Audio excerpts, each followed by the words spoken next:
Special thanks to these companies for being long-term partners of this channel. Hey everyone, welcome back to the channel. If you're new here, my name is Zach. Here we talk about overlanding, tech, gear, DIY, all sorts of stuff relating to building out an overland vehicle. And today we're going to be chopping up the front bumper because we want to get a little bit more tire clearance. This is also something people do just for aesthetic purposes, or they think the styling of it looks pretty sweet. So if you like what I'm doing with the channel, please consider subscribing and like this video if it brings you any sort of value, and comment below what you think and maybe if you did it slightly different than I did. So thank you so much for watching. Let's jump right into the video. A lot of you have maybe seen this before. I'm sure you have. If you've got a 4Runner, you've seen people do this.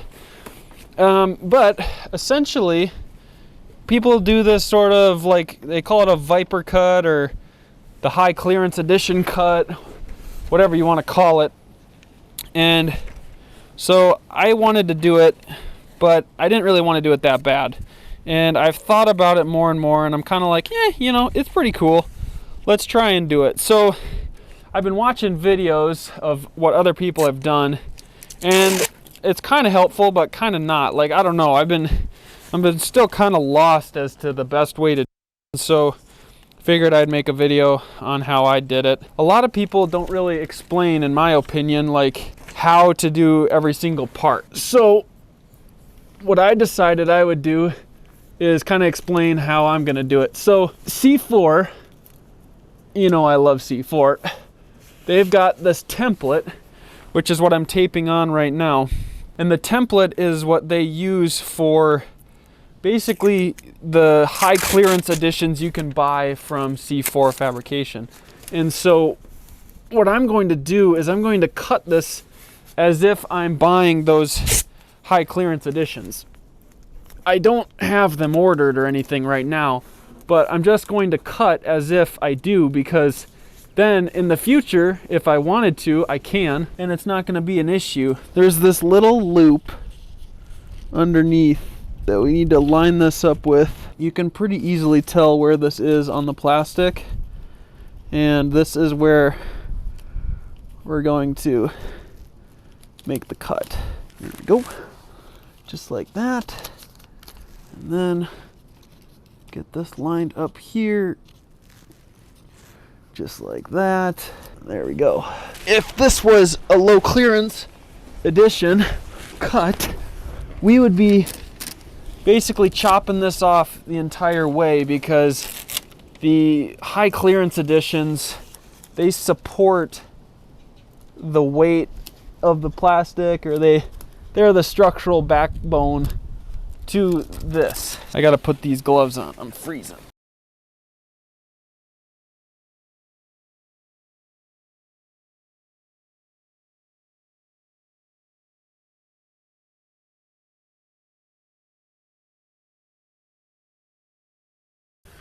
Okay, so before we actually make the cut, I decided that I'm going to try and use the template curve here to match it up here. We'll see if that makes any sense or not in a little bit here. So I'm going to start by making this cut, and then cut this part down below, and we'll kind of see how it turns out. If you're wondering what I'm going to cut this with, I've got this pretty cheap Dremel right here. It's made by Performax. Performax is, I think, like basically an off-brand of Menards. Got some snow in there, and I think that it's gonna be decent. I don't know how long it'll last, but it was only $30, and it came with a bunch of different tools. My old cheap Dremel that my dad's been letting me use for that he's had for like 20 years. Just burned out, so we're using this one. I've cut everything on the 4Runner with a 1.2 amp Dremel, which isn't really super high. It's kind of middle of the road. So this is a maximum 1.5 amp Dremel, so I think this one should be plenty powerful. It's about 30 bucks. I'll throw a link down in the description if any of you are interested.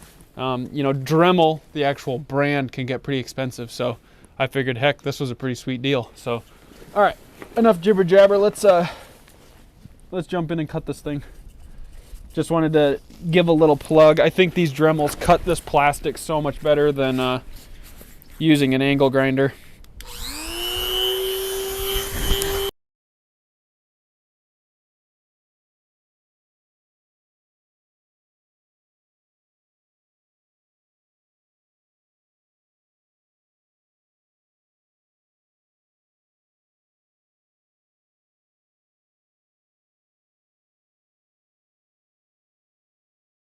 There.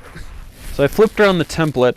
I've got my piece of tape all the way along here, and I hooked it up with this corner on the back side of the template. You can maybe see that, maybe you can't.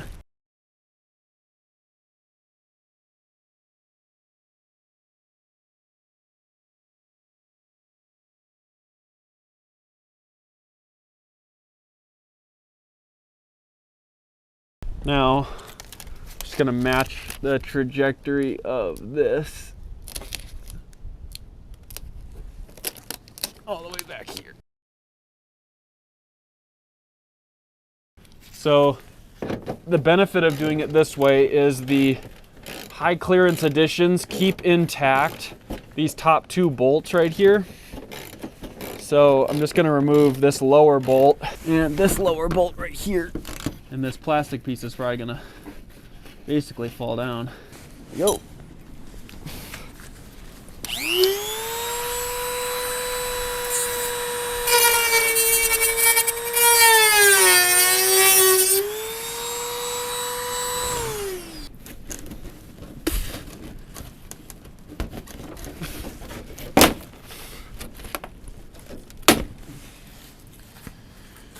All right, so there you have it.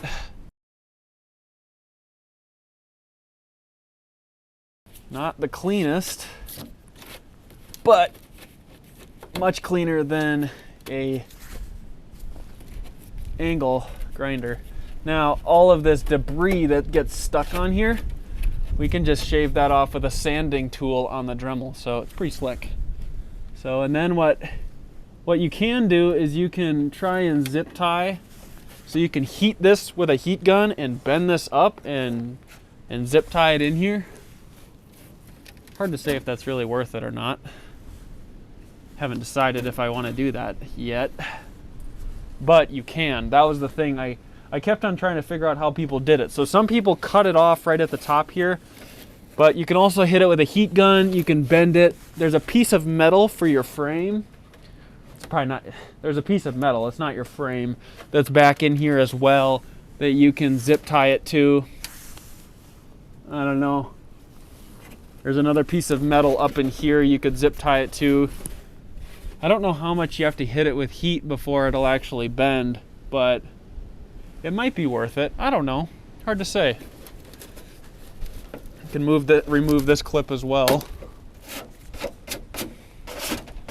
Kind of just want to cut it. But I like this. It's turned out nice. So now I'm just gonna clean that up probably, just so it looks nice.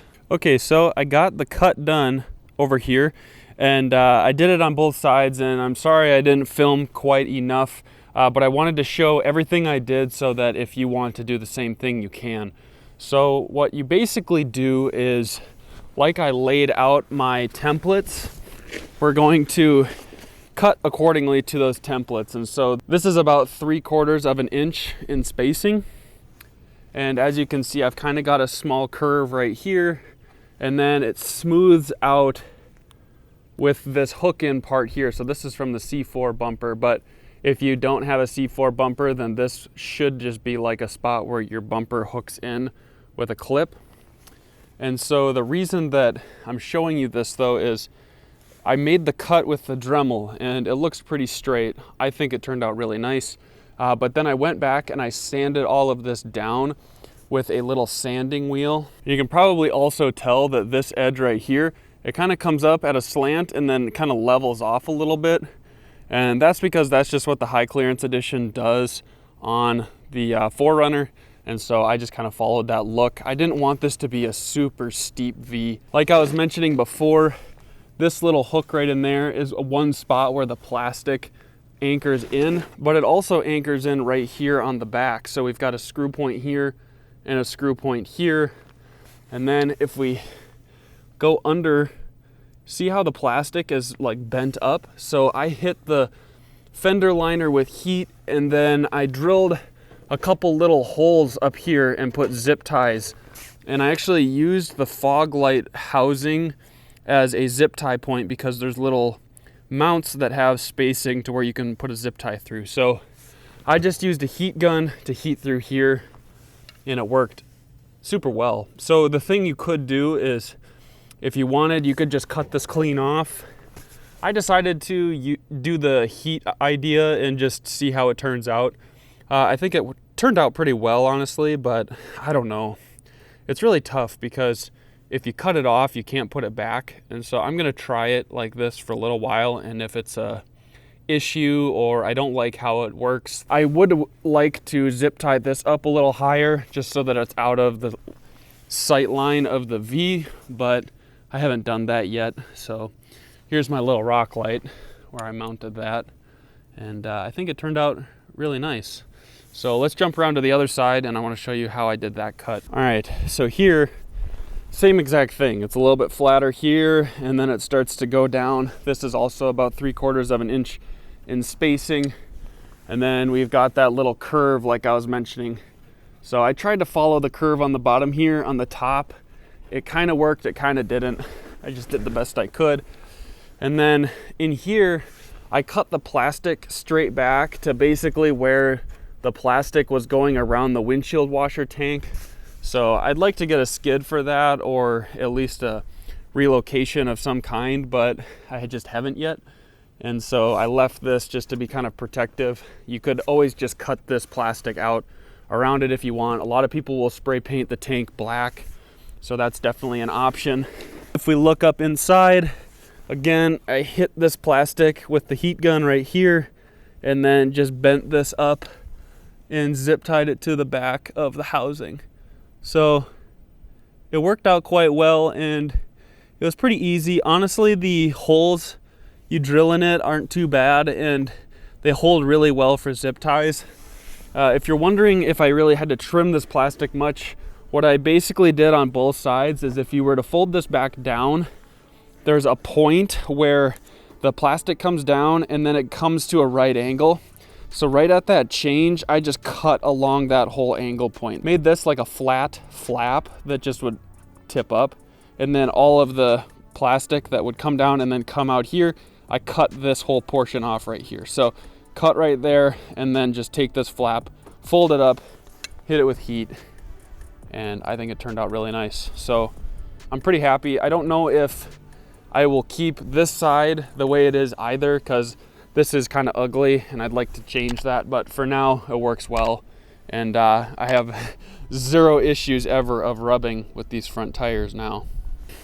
So, and there's just a little front view.